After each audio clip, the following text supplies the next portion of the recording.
Bismillahirrahmanirrahim. Assalamualaikum warahmatullahi wabarakatuh.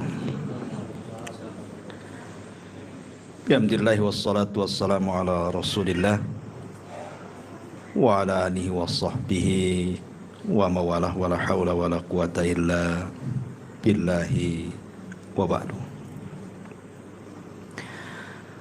Alhamdulillah, di malam hari ini kembali kita bisa duduk untuk bertolabul ilmi. Salawat dan juga salam kita hadiahkan pada Rasul kita Nabi besar Muhammad sallallahu alaihi wa ala alihi wasallam. Malam ini kita akan mengkaji satu ayat saja, di mana Allah Subhanahu wa taala berfirman dalam surah Al-Anfal ayat 70. Allah Subhanahu wa taala berfirman, Ya ayyuhan nabi qul liman fi aydikum minal asra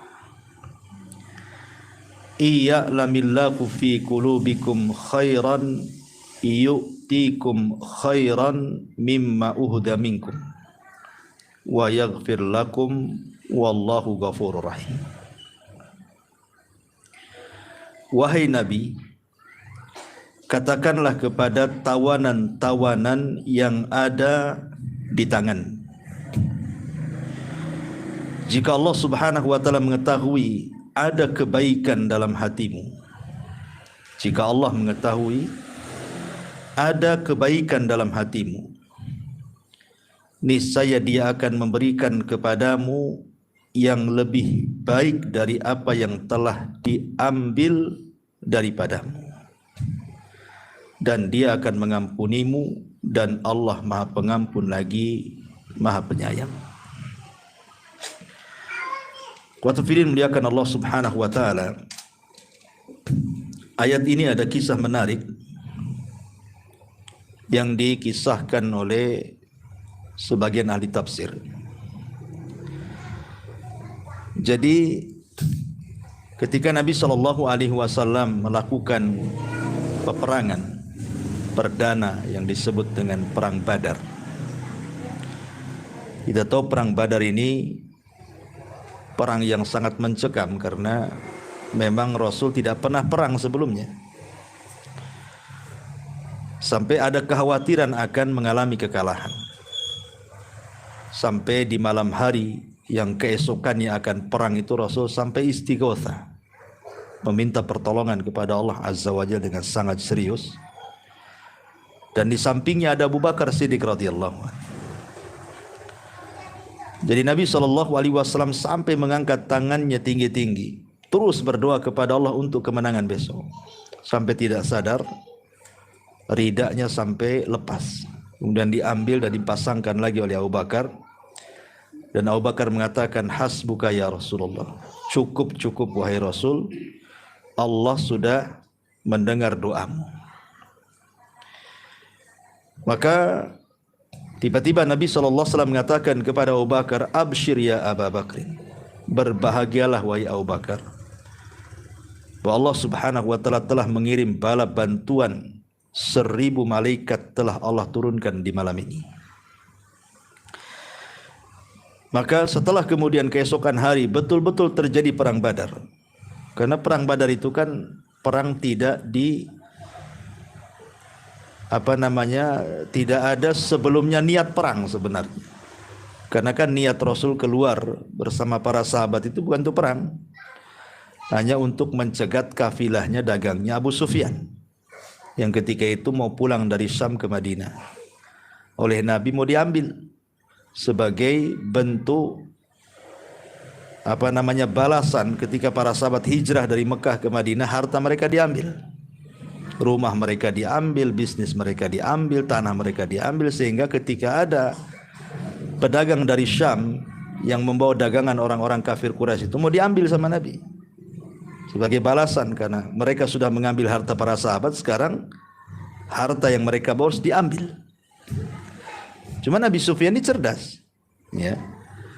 Jadi dia memiliki mata-mata, melaporkan bahwa dia akan dicegat oleh pasukan Nabi. Makanya dengan sangat cepat kemudian Abi Sufyan itu mengutus Dhamdham, seorang penunggang kuda terhebat kala itu, dibayar dengan sangat mahal, disuruh cepat menghabarkan orang-orang kafir Quraisy bahwa dia akan dihadang pasukan Rasul. Ketika kemudian sampai kabar itu kepada Abu Jahal, maka Abu Jahal mempersiapkan pasukan besar sekitar 1000 lebih, kemudian menyusul Abi Sufyan. Lah Nabi SAW kaget karena kan niatnya mencegat kafilah Abi Sufyan, tahu-tahu dihadapkan dengan pasukan besar. Sementara pasukan Rasulnya 300 lebih saja. Sehingga wajar manusiawi Rasul takut kalau kalah. Makanya Rasul di malam itu beristighotsah, berdoa kepada Allah untuk kemenangan besok. Ketika terjadi betul-betul peperangan di luar dugaan, Rasul menang. Bahkan para pembesar Quraisy yang dulu banyak mengejek Rasul mati semua di perang Badar, termasuk Abu Jahal, Umayyah, Al-Walid. Banyak para pembesar Quraisy itu mati di peperangan Badar ini. Dan sekitar 70 orang-orang Quraisy itu tertawan oleh pasukan kaum muslimin. Lah salah satu tawanan itu adalah pamannya Rasul sendiri, namanya Abbas ibn Abdul Muttalib. Ketika itu masih kafir, belum masuk Islam. Dan juga saudaranya Ali radhiyallahu anhu namanya Aqil ikut tertawan, dibawa ke Madinah. Ketika itu kan terjadi beda pandangan antara Abu Bakar dan Umar radhiyallahu anhu tentang urusan tawanan. Jadi Umar mengatakan tawanan itu harus dibantai, harus dipenggal, harus dibunuh, karena mereka sudah musuh Allah dan Rasulnya. Tapi Abu Bakar Siddiq radhiyallahu an kurang setuju dengan idenya Umar. Sebaiknya, kata Abu Bakar, dibuatlah semacam tebusan. Kalau memang ingin bebas, tebus dengan harga yang mahal. Ya. Maka Nabi SAW cenderung dengan pendapatnya Abu Bakar, karena alasannya di tengah-tengah tawanan itu kan masih ada hubungan kekerabatan masalahnya. Makanya Abu Bakar lebih lembut dibandingkan Umar. Walaupun sebenarnya pendapat yang lebih kuat adalah pendapat Umar, karena turun wahyu masalahnya. Maka nalin nabi an yakuna lahu asra hatta yuthkhina fil ardh. Tidak layak bagi seorang nabi itu punya tawanan. Ya turun ayat.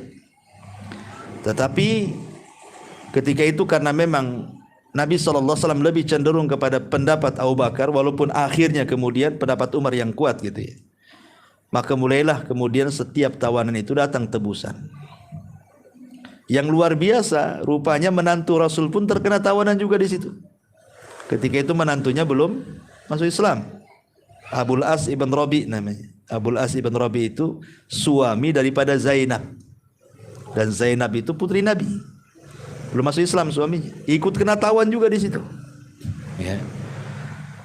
Sampai kemudian ada kisah bahwa karena tahu Zainab ini kan orang susah, bukan orang kaya.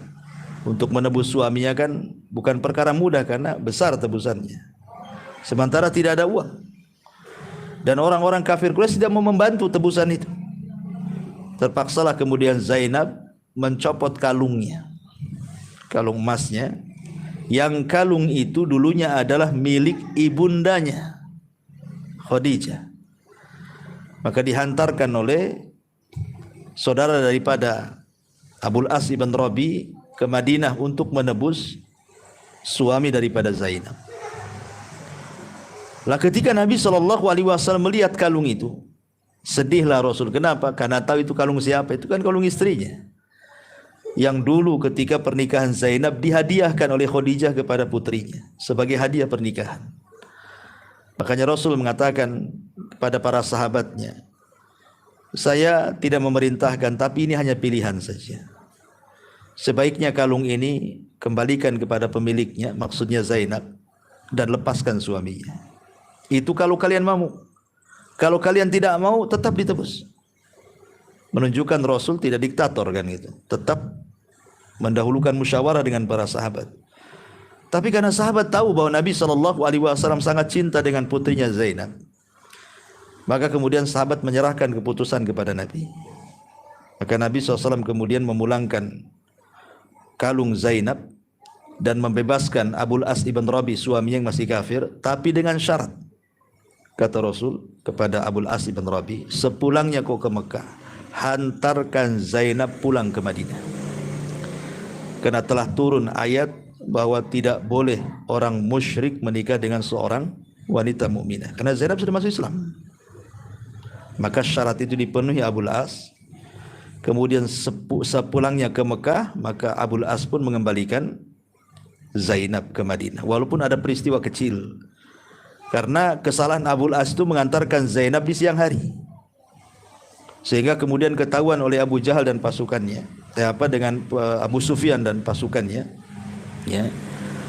Akhirnya kemudian ketakutanlah Zainab, sampai ketika itu Zainab sedang hamil. Keguguran. Gara-gara ketakutan melihat pasukan. Maka orang-orang menyarankan agar Abul As itu membawa Zainab di malam hari. Jangan nampak orang lah, kan gitu maksudnya. Maka akhirnya kemudian dipulangkan di malam hari dan sampai di kota Madinah. Walaupun belakangan Abul As kemudian ketangkap lagi, ya, jadi tawanan lagi, dan ujung cerita akhirnya Abul As pun masuk Islam. Itu cerita Abul As ibn Rabi, menantu Nabi SAW. Tapi yang ingin saya ceritakan dari ayat ini bukan kisah ini. Jadi di sini Allah Subhanahu wa taala mengatakan, ya ayyuhan nabi, wahai nabi, kul liman fi aidikum minal asra. Katakan kepada tawanan-tawanan yang ada di tanganmu itu. Ya, termasuk Abbas pamannya, kemudian Aqil juga saudaranya gitu ya, dan begitu seterusnya. Iya'lamillahu fi qulubikum khaira.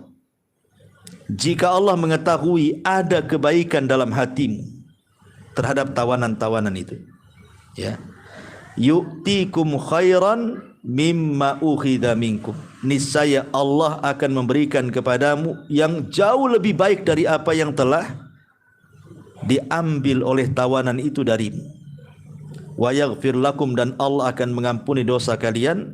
Wallahu ghafurur rahim, dan Allah Maha Pengampun lagi Maha Penyayang. Jadi kan ada sebagian tawanan itu yang mereka tidak bisa menebus karena memang tidak ada uang. Kalau yang ada uang ya ditebuslah pulang. Lah ada satu kisah begini. Jadi ketika Nabi SAW mendapatkan harta banyak dari Bahrain, dari negeri Bahrain yang sekarang disebut Ihsan. Jadi banyak dapat ghanimah, harta rampasan dari Bahrain. Banyak sekali harta itu. Kemudian oleh Nabi SAW dikatakan kepada para sahabat, bentangkan harta itu di dalam masjid. Akhirnya kemudian ya namanya harta, ada emas, ada perak, macam-macam kan gitu ya. Kemudian ditaruh di Masjid Nabawi itu. Besar lah harta itu. Harta rampasan perang dari Bahrain. Lah ketika itu Abbas ibn Abdul Muttalib, dia kan tidak punya uang untuk menebus dirinya. Dia mendengar Nabi SAW baru dapat harta dari Bahrain. Jadi dia ingin minta uang kepada Rasul untuk menebus dirinya, sekaligus menebus anak pamannya Aqil, saudara Ali itu. Dan orang-orang Ansar pun menyarankan seperti itu dan mengatakan, ya Rasulullah, kasih aja lah Abbas itu duit, katanya, biar bisa menebus dirinya gitu maksudnya. Maka kata Nabi SAW, ketika orang Ansar mengatakan, dan kalau bisa kasih dia uang, sudahlah gugurkan saja tebusannya. Tapi Rasul mengatakan tidak. Kalau kalian mau kasih, tapi saya tidak mau menggugurkan tebusannya, tetap bayar. Ya. Ini hukum Allah, tidak bisa. Akhirnya kemudian datanglah Abbas dan mengatakan kepada Rasulullah, ya Rasulullah, bagaimana kalau kau berikanlah uang-uang banyak itu, katanya, kepadaku, biar aku bisa menebus diriku dan menebus Aqil, saudara daripada Ali radhiyallahu anhu, putra Abu Thalib. Kata Nabi SAW, kalau gitu ambil sesuka kamu, katanya. Jadi dibentanglah serban dia. Kemudian dimasukkanlah harta itu ke dalam serbannya itu. Ya, emas, perak, uang macam-macam lah gitu. Pas mau diangkat karena beratnya tidak sanggup mengangkat ya. Jadi Abbas mengatakan kepada Rasul, Rasul, tolonglah perintahkan orang untuk mengangkat supaya aku bisa memanggulnya. Kata Rasul, tidak, kau harus panggul sendiri. Ya kalau begitu engkau aja lah ya, kata Abbas. Engkau saja angkatkanlah biar aku bisa memanggulnya. Tidak, angkat sendiri, kata Rasul. Akhirnya karena berusaha dia ngangkat karena banyaknya harta, tidak sanggup juga dia. Akhirnya dikurangi. Dikurangi gitu. Dikurangi, masih berat juga. Sehingga dia mengatakan, ya Rasul, perintahkanlah salah seorang sahabat itu angkatkan ke punggungku. Kata Rasul, tidak. Kalau begitu engkau juga bantu. Kata Rasul, tidak, angkat sendiri. Sampai 3 kali. Baru ketika terasa sudah bisa terangkat gitu ya, dipanggul, baru kemudian dia pergi. Ketika dia menebus dirinya dan Abbas, rupanya uang itu berlebih banyak. Jadi yang dibayarkan sedikit, lebihnya banyak kan gitu kan. Untunglah dia kan itu. Ya. Tapi Nabi SAW heran ketika melihat Abbas itu mengambil harta banyak sampai enggak sanggup mengangkat. Kenapa? Bagaimana Nabi SAW heran bagaimana kecintaan manusia kepada harta itu. Kalau bisa semua diambil gitu ya. Tapi tak sanggup. Ya. Syahidnya adalah ketika kemudian Abbas berhasil mengangkat ke pundaknya, kemudian dibayarkan kepada tebusan dirinya dan Ukel, rupanya sisa uangnya jauh lebih banyak dibandingkan tebusannya. Maka dari sini turun ayat ini. Allah Subhanahu wa taala mengatakan, "Iya'lamillahu fi qulubikum khairan yu'tikum khairan mimma ukhidha minkum." Jika Allah mengetahui ada kebaikan dalam hatimu wahai Muhammad, niscaya Dia akan memberikan kepadamu yang jauh lebih baik daripada yang telah diambil darimu oleh tawanan itu. Enggak masalah, ya. Seolah-olah Allah Subhanahu wa taala ingin mengatakan, barang siapa yang meninggalkan sesuatu karena Allah, pasti Allah Subhanahu wa taala akan memberikan sesuatu yang ditinggal itu dengan sesuatu yang jauh lebih baik lagi. Dan ini kaidah dalam Islam namanya ya, bahwa man taraka syai'an lillahi awwadallahu khairan minhu. Barang siapa yang meninggalkan sesuatu karena Allah, maka Allah akan berikan sesuatu yang jauh lebih baik lagi. Karena setelah peristiwa ini Abbas masuk Islam dan menjadi pejuang Islam. Hanya gara-gara apa? Gara-gara dikasih duit gitu saja, ambil. Akhirnya Allah kasih yang lebih baik lagi karena Abbas masuk Islam, Aqil juga masuk Islam dan menjadi pejuang Islam. Terkadang dalam kehidupan kita ini, kita harus tega meninggalkan sesuatu itu. Kalau memang harus meninggalkan sesuatu, tapi karena Allah Subhanahu wa taala, yakinlah bahwa Allah akan mengganti sesuatu yang kita tinggalkan itu dengan jauh yang lebih baik lagi. Dari sini ada sebuah hadis yang dikeluarkan Imam Ahmad dengan sanad yang sahih. Nabi SAW mengatakan, innaka lan tada' syai'an lillah illa baddalakallahu bihi ma huwa khairun laka minhu. Sesungguhnya engkau kalau meninggalkan sesuatu karena Allah, kecuali Allah Subhanahu wa taala akan menggantikan sesuatu itu dengan yang jauh lebih baik lagi. Inilah kaidah yang harus ditanamkan dalam kehidupan kita. Ini kaidah bagus sekali. Saya akan contohkan beberapa kisah. Nabi Yusuf alaihi salatu wassalam, ketika dia digoda oleh Zulaiha, bahkan Zulaiha ini sudah kepengen betul-betul melakukan hubungan dengan Nabi Yusuf, layaknya suami istri, padahal bukan suaminya, dia budaknya, ya. Karena ketertarikan Zulaiha kepada ketampanan Nabi Yusuf. Dan ada yang mengatakan alasannya karena suaminya tidak mampu memuaskan. Ya. Makanya dia tertarik dengan laki-laki lain. Apalagi Yusuf ganteng orang. Tapi Yusuf menolaknya. Coba bayangkan posisi Nabi Yusuf ini. Satu, dia anak muda. Yang kedua, otomatis anak muda itu syahwatnya lagi tinggi-tingginya. Kemudian dia seorang musafir, jauh dari negerinya. Dia keluarganya di Palestina, dia di Mesir. Artinya jauh dari keluarga. Orang yang jauh dari keluarga memungkinkan jadi jahat itu lebih mungkin dibandingkan jadi orang baik. Kayak antum nih, di Batam, keluarga di Medan, keluarga di Jawa, keluarga di Padang. Antum berbuat sekehendaknya di sini, keluarga tak tahu. Ya. Jadi memungkinkan orang yang jauh dari keluarga itu melakukan kejahatan. Apalagi kemudian yang menawarkan perempuannya. Dan perempuan ini bukan perempuan biasa, perempuan cantik, perempuan terawat, orang nomor 2 di Mesir, istri daripada Al-Aziz. Secara logika, kalau kita di posisi Nabi Yusuf, ya kelepak-kelepak lah kan gitu ya. Tapi Nabi Yusuf alaihi salatu wassalam menolak ajakan Zulaiha. Menolak.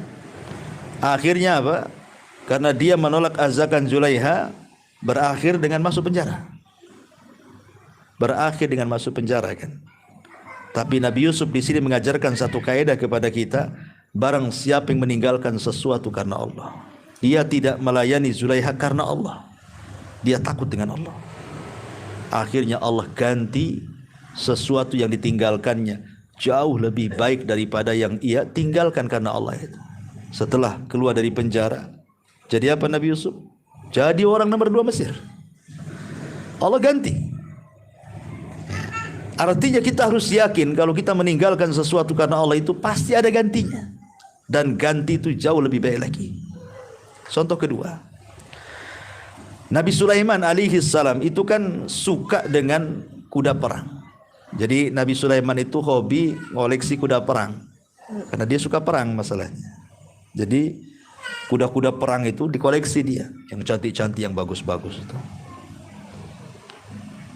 Lah kalau di sore hari Nabi Sulaiman itu selalu memandang kuda-kudanya, mengelus, dipandang, ya dirawat. Pokoknya orang kalau hobi pasti dirawat lah. Kayak antum pamannya hobi ayam gitu kan. Wow, belum mandi antum, pagi-pagi ayam udah bantu mandiin kan. Kadang-kadang minumannya keratindeng tuh. Kalau ayam jago tuh. Kan begitu ya. Ayam itu kadang-kadang dia belum sarapan, ayam sudah sarapan. Orang kalau hobi itu dia enggak peduli dirinya. Kadang-kadang dilalaikan gara-gara hobi itu. Lah Nabi Sulaiman itu yang terjadi.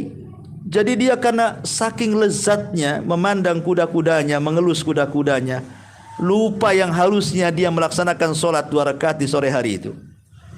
Karena saking asiknya melihat kuda-kudanya, lalai dia meninggalkan sholat. Ketika dia sadar matahari sudah tenggelam, sudah terbenam, dia pun istighfar, astagfirullah. Kenapa? Gara-gara kuda ini aku meninggalkan sholat, katanya. Maka keesokan harinya geram dia dengan kuda-kuda itu. Yang tadinya hobi jadi geram. Semua disembelih kudanya. Semua disembelih, alasannya apa? Karena melalaikan ibadah karena Allah. Harusnya antum gitu. Kalau gara-gara hobi dengan ayam lupa sholat, besoknya sembelih ayam. Sembelih aja. Nah, harusnya seperti itu. Nabi Sulaiman disembelih.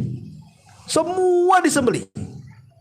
Tidak ada yang tersisa. Dikhawatirkan kalau ada yang tersisa masih melalaikan dia. Kemudian dagingnya dibagi-bagikan kepada fuqara wal masakin. Setelah peristiwa ini, apa yang terjadi? Allah ganti kuda-kuda itu dengan apa? Dengan ditundukkan kepada Nabiullah Sulaiman angin dan awan. Sekarang pertanyaannya, kalau kita naik awan didorong dengan angin, dengan naik kuda, cepat mana? Ya cepat angin lah kan itu. Sudah sampai di sana angin tuh. Kalau kuda mungkin 1 bulan baru sampai sana. Allah ganti. Tunggangannya bukan tunggangan kuda lagi, awan dia tunggangi. Angin yang menariknya. Yang harusnya perjalanan 1 bulan hanya sekejap saja sudah sampai. Dari sini ada kaidah man taraka syai'an lillah awadallahu khairan minhu. Barang siapa yang meninggalkan sesuatu karena Allah, Allah ganti dengan yang lebih baik. Lihat, ketika Sulaiman meninggalkan kuda-kuda itu karena sudah melalaikan ibadah dia kepada Allah, disembeli semuanya, Allah ganti dengan ditundukkan awan dan angin. Harus yakin itu. Contoh yang lain, Maryam bintu Imran. Maryam bintu Imran adalah wanita yang tidak pernah keluar dari mihrabnya. Ibadah terus. Satu hari dia keluar buang hajat. Rupanya apa? Dihadang oleh laki-laki tampan, rupanya jelmaan Jibril, dan menghabarkan bahwa dia akan memasukkan ruh Isa ke rahimnya. Kata Maryam, apa kata orang? Aku gak pernah disentuh laki-laki, kok aku hamil? Apa kata dunia? Tetapi kemudian Jibril menenangkan dia. Akhirnya dia pun rela dengan kehamilan itu. Setelah kemudian membesar, ya tentu manusia langsung mencemooh Maryam. Bagaimana tidak mencemooh? Keluarga Maryam itu keluarga baik-baik. Bapaknya seorang pemimpin Baitul Maqdis, Imran. Bahkan namanya dijadikan nama surat dalam Quran, Al-Imran. Ya. Dan ibunya pun ibu baik-baik. Tiba-tiba kemudian dia hamil belum menikah. Apa kata dunia? Berarti dia berzina tuh. Maka orang-orang Yahudi menuduh Maryam itu berzina. Tetapi dia sabar dengan tuduhan itu. Dia tinggalkan semua tuduhan itu, enggak peduli mau nuduh apa. Lillah, karena Allah. Ini sudah takdir. Karena dia tidak peduli dengan tuduhan itu dan tetap sabar. Semua dilakukan karena Allah Subhanahu wa ta'ala. Ketika bayi itu lahir, rupanya seorang nabi, Isa bin Maryam, bahkan menjadi nabi yang sangat masyhur setelah Nabi Musa di tengah-tengah Bani Israel. Dan kedua manusia itu menjadi tanda kekuasaan Allah Subhanahu wa ta'ala dari dulu sampai hari ini. Hari ini dikenal Maryam dengan Isa, salah satu mukjizat kekuasaan Allah Subhanahu wa ta'ala. Allah sanggup melahirkan anak tanpa bapa. Itu semua karena jerih payah Maryam meninggalkan sesuatu karena Allah. Dia sabar dengan tuduhan-tuduhan orang-orang Yahudi, akhirnya mendapatkan buah yang manis. Dia melahirkan seorang nabi yang merupakan nabi akhir dari nabi-nabi Bani Israel, Isa bin Maryam. Masyarul muslimin yang dimuliakan Allah Azza wa Jal. Oke lah, itu mungkin kisah-kisah dulu. Kita akan cerita tentang kisah anak muda, saya lupa namanya, tapi dicatat dalam sejarah gitu ya. Jadi anak muda belum menikah, seorang talabul ilmi. Dia berada di Mekah sana. Jadi anak muda ini lama menganggur, tidak punya pekerjaan. Jadi dia ingin mencari pekerjaan lah. Akhirnya setiap hari karena tidak ada pekerjaan, dia datang ke haram untuk beribadah. Ketika satu hari kemudian dia masuk ke haram, ketika dia sedang tawaf, rupanya dia menemukan satu kantong. Rupanya dalam kantong itu isinya perhiasan yang sangat mahal sekali. Dia berupaya untuk mengiklankan ini milik siapa perhiasan dalam kantong ini kepada jemaah yang sedang tawaf itu, tapi tidak ada yang ngaku itu milik siapa. Dan dia sangat berhajat sekali dengan pekerjaan, artinya dibutuh duit kan. Sempat terlintas dalam hatinya, ketika tidak ada yang ngaku ya berarti milik saya lah kan begitu. Nggak ada yang ngaku. Ya. Tiba-tiba selang dia umumkan, kemudian dia pulang, datang kakek-kakek. Tiba-tiba kemudian naik ke atas permukaan dan mengatakan, siapa yang menemukan kantong milikku, ada perhiasan di situ. Kalau dia bisa mengembalikan, aku akan berikan upah sekian dan sekian. Maka orang mengatakan, wahai kakek, barusan tadi anak muda mengumumkan dia menemukan kantong kamu. Kalau begitu ambillah dia anak muda itu. Dicarilah kemudian oleh kakek ini anak muda itu, ketemu di rumahnya. Tapi anak muda ini cerdas, tidak langsung memberikan. tetapi bertanya soal kantongnya seperti apa, warnanya seperti apa, isinya apa. Kan harus begitu, tidak boleh main-main kasih. Ya, karena ini barang berharga. Nanti tahu-tahu orang ngaku-ngaku saja. Nah, harusnya begitu. Kalau kita menemukan sesuatu jangan langsung dikasih tahu. Tanya dulu, dompetmu warna apa, isinya apa, ada berapa uangnya, kan itu. Nah, kalau memang dia bisa jawab, memang punya dia kan. Kalau punya dia kan tahu itu sifat-sifatnya. Maka kakek itu mengatakan, oh kantongnya warna ini isinya ini begini-begini. Oh pas betul, memang itu milik si kakek itu. Maka baru dikeluarkan, dikasihkanlah kantong itu sama si kakek tadi. Lah sebagai imbalannya, padahal anak muda itu dalam hatinya sudah senang ini kan. Kalau nggak ngaku, udah milik saya aja lah. Dia lagi butuh duit. Ya. Tapi setelah datang kakek itu hilang tuh, pikiran-pikiran jahat itu hilang. Memang ini milik orang. Kemudian dikasihlah kepada kakek itu sebagai tanda jasanya. Kakek ini hendak memberikan beberapa uang dinar, tapi ditolak anak muda itu. Tidak usah, ini milikmu hai kakek, ambil. Saya tidak mengambil upah sedikit pun. Saya hanya mengambil upah kepada Allah, katanya. Dah selesai kisahnya sampai di sini. Jadi satu hari kemudian anak muda ini, karena sudah tak kunjung dapat pekerjaan di Mekah, berlayarlah anak muda ini. Allah takdirkan kemudian perahu yang ditungganginya itu, yang dikendarainya itu pecah di tengah lautan. Kemudian semua mati, anak muda ini pula selamat. Karena dia masih bisa berenang dengan kayu-kayu bekas hantaman ombak yang kayu pecah. Rupanya terdampar di sebuah pulau. Anak muda terdampar di sebuah pulau. Ketika dia terdampar di sebuah pulau, kebetulan waktu itu sudah masuk waktu fajar. Sudah mau dekati subuh. Dengan lemasnya dia gitu ya, karena juga baru selamat dari musibah. Dia berusaha berjalan masuk ke dalam pulau itu. Rupanya di pulau itu adalah masjid. Masjid itu tidak terawat, kotor luar biasa. Kayaknya nggak pernah ada seorang sholat di situ. Masuklah dia ke masjid itu. Kemudian dia membersihkan masjid itu sendirian. Setelah masuk waktu subuh, dia pun azan, sekencang-kencangnya azan. Subhanallah. Kagetlah warga-warga sekitar, datang semuanya. Kayaknya baru pertama dengar azan kayaknya. Datang semuanya. Dan sebagian mereka kemudian ikut sholat di masjid itu. Lah anak muda ini memiliki suara indah ketika membaca Quran. Jadi kata warga itu, setelah kemudian sholat subuh, berbisiklah satu dengan yang lainnya. Bagaimana kalau seandainya anak muda ini kita tahan di sini, biar jadi imam di sini, kita gaji berapa, dan dia mengajarkan anak-anak kita di sini, gitu. Karena sudah nggak ada lagi orang yang pandai di sini. Ini kan kebetulan memang anak itu lagi cari kerjaan kan gitu ya.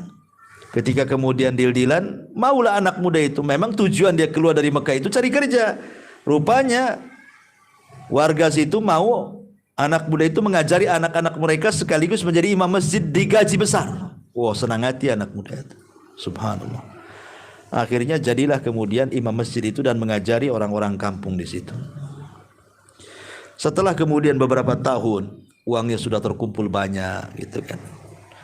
Ya namanya di perantauan tentu ingin pulang juga. Karena uang sudah banyak. Ya, dia ingin balik ke Mekah. Tapi kemudian orang-orang kampung ada kekhawatiran kalau seandainya anak muda ini balik, takutnya nggak balik lagi nanti, hilang lagi guru kami di sini. Akhirnya mereka sepakat kalau begitu harus dijodohkan, harus cari perempuan orang sini biar kawin sama orang sini. Kalau sudah terikat dengan perempuan sini, mau pulang ke sana pasti balik lagi kan itu. Gitu ya, itulah kalau ngikat ustad kayak gitu tuh. Carikan jodoh di sini biar gak pergi dia. Yang menariknya adalah ketika kemudian mereka memilihkan wanita paling cantik di tempat itu. Ya kalau nggak cantik nggak mau nantinya kan. Maka dicarikan wanita yang paling cantik di desa itu. Dan wanita terhormat. Jadi dita'arufkanlah anak muda ini dengan wanita itu. Subhanallah. Ketika anak muda ini ta'aruf, nazar, memandang wajah wanita itu, yang dipandang bukan wajahnya, tapi yang dipandang dadanya sih. Ya. Yang dipandang itu dadanya. Menangislah wanita ini. Dan orang-orang di sekitarnya marah sama anak muda itu. Dan mengatakan, wahai fulan, kau sudah menghancurkan hati wanita itu. Kenapa kau tak pandang wajah, kenapa kau pandang dada, katanya. Kata laki-laki ini, kata anak muda ini, wallahi, saya sudah cocok dengan wanita itu. Dia cantik.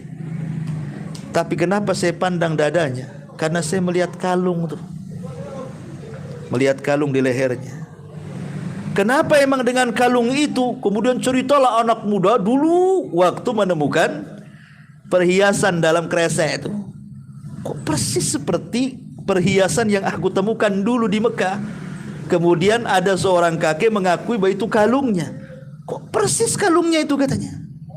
Makanya ketika aku memandang kalung itu aku teringat, makanya aku melamun. Katanya dia kan.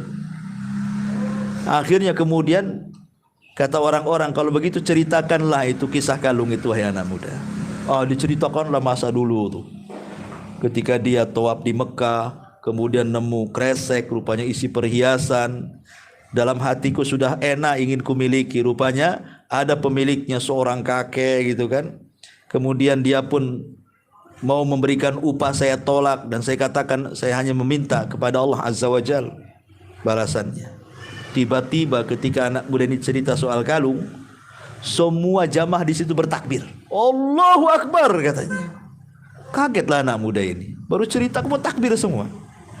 Anak muda mengatakan, kenapa kalian takbir, katanya. Maka orang-orang menceritakan, kisah kamu nyambung dengan kami, katanya. Tahu enggak wahai anak muda, kakek yang kau temukan di haram itu, yang punya perhiasan itu, adalah ayah daripada gadis ini, gitu. Ketika dia pulang dari haram, kemudian dia bercerita berjumpa dengan anak muda, katanya. Sampai dia sempat bersumpah dan mengatakan, demi Allah, kalau seandainya anak muda ada di sini, katanya, pasti dia sudah kunikahkan dengan putriku, katanya. Subhanallah, luar biasa, ya kan? Rupanya doanya kakek itu sebelum meninggal, itu yang didoakan sampai kakek itu meninggal. Sekarang datanglah engkau ke sini, katanya. Berarti sudah jodoh. Akhirnya kemudian anak muda ini menikah dengan gadis itu. Coba bayangkan. Dulu ketika dia ingin mendapatkan kalung, dia ingin menguasai kalung itu. Tapi tidak jadi. Dia meninggalkan sesuatu karena Allah, kan. Ini bukan milik dia, dibalikan sama tuannya. Sekarang kalung itu jadi miliknya. Bukan kalungnya aja, orang-orangnya dia dapatkan itu ya. Sama orang yang pakai kalungnya pula dia dapat. Itu kan, lihat bagaimana kalau meninggalkan sesuatu karena Allah, Allah ganti dengan yang lebih baik lagi. Bukan hanya kalungnya, pemakainya dia dapat. Akhirnya Allah takdirkan dia punya keturunan, punya 2 anak. Tetapi takdir berkata lain.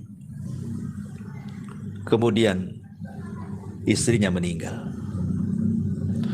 Setelah istrinya meninggal, disusul pula 2 anaknya meninggal. Maka dia pun sedih.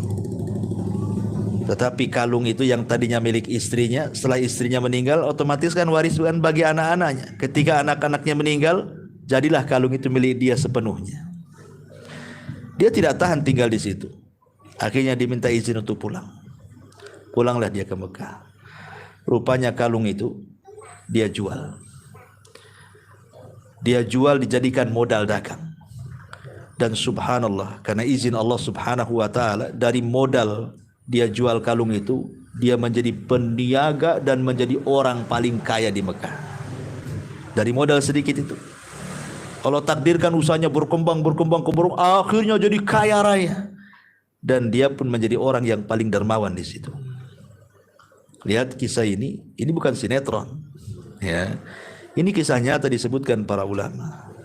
Dari sini ada kaidah, man taraka syai'an lillah awwadallahu khairan minhu. Barang siapa yang meninggalkan sesuatu karena Allah, Allah ganti yang lebih baik. Maka kalau antum umpamanya bekerja di sebuah instansi, mungkin di situ ada ribanya, ada hal-hal yang mungkin berbau syubhat di dalamnya, jangan ragu-ragu. keluar karena Allah. Berdoa kepada Allah agar Allah menggantikan pekerjaan yang jauh lebih baik lagi. Dan antum harus yakin kalau antum meninggalkan karena Allah, Allah ganti pekerjaan itu. Tak mungkin Allah enggak ganti. Karena antum meninggalkannya karena Allah masalahnya. Jangan was-was. Jangan berpikir, anak kalau keluar dari sini, cemana nanti? Cemana nanti kan begitu. Seolah-olah enggak yakin bahwa Tuhan yang ada di perusahaan dia juga Tuhan yang ada di luar sebenarnya. Tuhan itu cuma satu. Ya. Harus yakin kalau kita meninggalkan sesuatu karena Allah, pasti Allah akan ganti. Bentuknya apapun. Kalau kita meninggalkan sesuatu karena Allah itu.